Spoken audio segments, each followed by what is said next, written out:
Yes, ibihe byiza mwese bakurikiye Zen TV hano ku isi hari ahantu byagaragaye ko hashobeye abahanga n'abashakashatsi batandukanye, yewe nawe ubwawe hari ahantu ubona cyangwa wumva ukumva hateye ubwoba n'amatsiko, ukabona ibyaho ntibisanzwe mu bice bitandukanye by'isi. Hagenda havumburwa bimwe mu bintu bidasanzwe ndetse rimwe na rimwe bikagaragara nk'amayobera. Tugiye kubagezaho urutonde rw'ahantu 10 hashobeye abahanga n'abashakashatsi b'isi kubera ibihabera. Ku mwanya wa mbere turasanga Minister of Paris. Aka gace gaherereye mu gihugu cy'Ubufaransa mu mujyi wa Paris, kazwiho gukurura ba mukerarugendo benshi kubera ibyumba byinshi kandi byiza bihari. Ahantu hafatwa nk'ubuvumo, buri wese niyemerewe kuhagira kubera amagufwa y'abantu ahari, bigatuma hagaragara nk'ahateye ubwoba kuko hari n'abavuga ko ari ikuzimu. Ku mwanya wa kabiri turasanga Door of Hell cyangwa se urugi rw'ikuzimu ugenekereje mu kinyarwanda.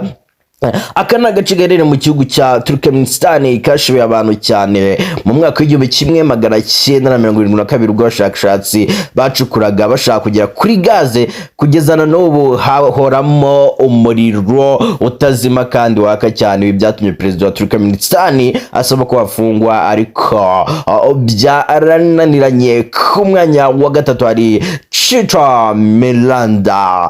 Ni nyuma y'intambara ya kabiri y'isi mu gace kitwa Donetsk ko mu gihugu cy'Ububirigi hari hatuye abashakashatsi guhera mu mwaka w'igihumbi kimwe magana cyenda na 1980 ubwo abashakashatsi bimukaga muri aka gace. Kugeza na n'ubu iyo bigeze mu ijoro humvikana amajwi adasobanutse menshi kandi ateye ubwoba. Reka mwibutse ko ari Zen TV, gusa ukora subscribe kugira ngo tubashe kubana gatanu kuri gatanu mu biganiro nk'ibi by'ubwenge biba bigezweho hano ku isi yacu ndetse tuba dukwiye kumenya. Ku mwanya wa kane tuhasanga Death Valley National Park cyangwa se igishanga cy'urupfu, ikibaya cy'urupfu. Nibisanzwe ibibera muri aka gace gaherereye mu mujyi wa California hano muri Leta Zunze Ubumwe za Amerika. Aka gace katwaye ubuzima bw'abantu benshi. Ugeze muri aka gace utangazwa no kubona amabuye agenda ntawe uyasunitse. Mu mwaka w'igihumbi magana cyenda na 15 nibwo itsinda ry'abahanga ryagerageje gushaka igituma amabuye muri aka gace agenda, gusa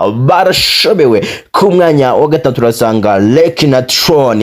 Iki ni ikiyaga giherereye mu gihugu cya Tanzania hano hirya, kigizwe n'imyunyungugu y'uburozi buhanitse. Ibi bigatuma utemerera ikiremwa cyose kuba cyawukandagiramo. Iki kiyaga nacyo kikaba kimaze gutwara umubare w'abantu benshi kabisa. N'amayobera ibibera muri uyu mugezi uherereye muri Amerika y'Epfo. Ubwo tugiye ku mwanya wa gatandatu, uyu mugezi witwa Kano Kristus.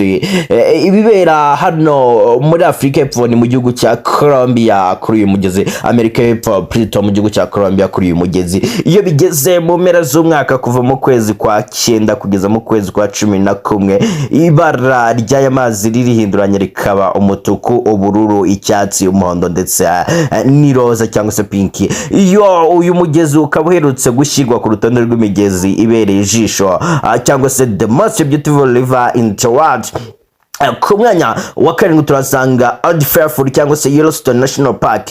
Muri parike y'ubukerarugendo iherereye muri Leta Zunze Ubumwe za Amerika hari ibintu bita giza bituma amazi y'ahantu ashyuha cyane, bigatuma asimbuka cyane mu kilometero ziri hagati ya 35 na 50 buri minota. 55 bikamara hagati y'iminota 2 n'iminota 5. Ibi bikaba bikurura ba mukerarugendo ku buryo buri mwaka hasurwa n'abantu bagera kuri miliyoni zisaga 3 baturutse imihanda yose y'isi.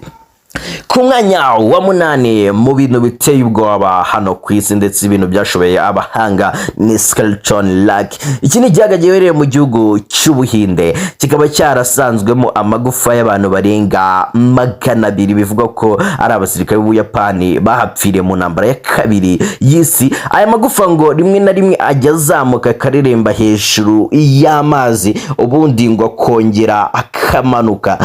Ni ibintu byashobeye abahanga ndetse birabashobera cyane, babura n'inyito babyita. Reka nkubitse ko ushobora kwamaza ibikorwa byawe uciyano kuri Zen TV, tugakomeza ibikorwa byawe bikagera kure cyangwa se twaba twakorera voice note yabaza ibikorwa byawe ukayitwarira kabisa. Tuvugishe kuri 077342 ku mwanya wa 9 hari Kapstin Yolo. Akana gace gaherereye mu gihugu cy'Uburusiya gakunzwe kugeranwa na area 51 muri Leta Zunze Ubumwe za Amerika. Aka gace gafite uburinzi bukomeye cyane, bivuga ko ariho ingabo z'Abasoviete zitorezaga nyuma y'intambara ya kabiri y'isi. Ku mwanya wa 10 turasanga Akigala. Aka nagace kanditse amateka ku isi, ubu niko kabiri kamaze gutwara ubuzima bw'abantu benshi ku isi, kuko gatwara barenga 500 buri mwaka. Aka gace karangwa n'imyuka mibi ndetse n'abazimu bagizwe n'ishyanga rya hegitari mu 3500 hirereye kuri aka gasongero ku musozi witwa Fuji kabisa. Ngayogoko ibi ni ibintu byayobeye abahanga ndetse bikabacanga ku rwego ruri hejuru ku buryo batabasha kumenya ngo ni ibiki. Bagerageje kubihiga ariko biranga kabisa, biranga. Reka nokere nkwibutse yuko uburyo ubwari bwo bwose dushobora ushobora kwabaza ibikorwa byawe cyane kwizade. Reka kubitse ko tariki 20 z'ukwezi kwa kane umwaka 2024 CEI Empire Group imaze kwamara muri ibi bihe yagaruye ijwi ry'abanyempano cyangwa se the voice of talent. Umuntu wese ufite impano iyo ari yo yose, imbyino gakondo, comedy, karate, fashion maker, dance moderne n'izindi zitandukanye, ukapfa kuba yumvamo impano, usabwa kwiyandikisha bitarenze tariki 31 zo ku kwezi kwa gatatu.